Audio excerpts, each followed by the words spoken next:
It really is an incredible story. I mean, right now I'm outside the Congolese embassy in Brussels, and inside, that tooth is lying in state inside a coffin. The embassy is going to be open all day today and all night tonight so that the Congolese community can come, and anyone else who wants to can come and pay their respects. And then tomorrow, the coffin with the tooth inside of it will be flown to Kinshasa. So that tooth was held by this Belgian police officer who was involved in the assassination of Patrice Lumumba for many years before it really even came to light that that tooth existed.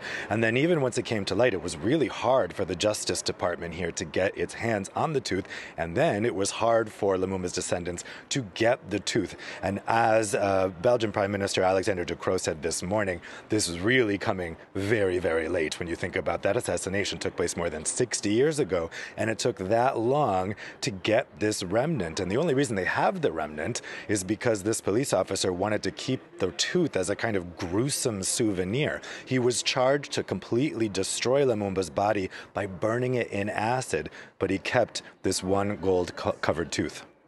The story of Patrice Lumumba is one that all of Africa knows, one of those tales of how the end of colonialism went wrong in many places.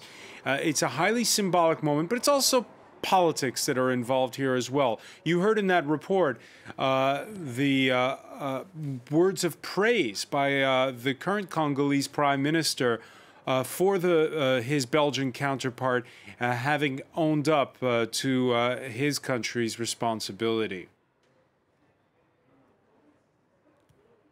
For sure. I mean, what's incredible about this story is it came in this overlapping time of independence movements in Africa, but also the height of the Cold War. And that's why Lumumba was targeted by Western governments who thought that he had communist sympathies, who thought that he would ally Congo with the USSR. And that's what eventually ended up having those Western governments aiding the forces against him and aiding the coup that oversat him. So now we're seeing relations between Belgium and Congo warm because that memory is finally being acknowledged by Belgium. I think for many, many years, Belgium refused to acknowledge its role in the assassination and really didn't talk very forthrightly about the crimes that were committed during the colonial era. But of course, we had that visit by by the King of the Belgians, King Philippe, earlier this month. We've had statements from the Prime Minister, I think a very emotional statement from Belgian Prime Minister De Croo this morning, really acknowledging what Belgium did. And even in that decolonialization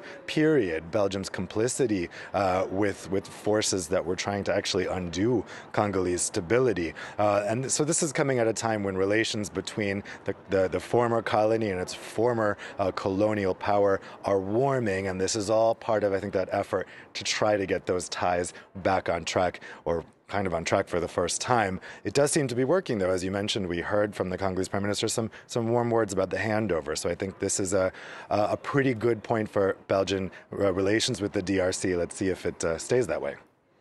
Dave Keating reporting live from Brussels. Many thanks.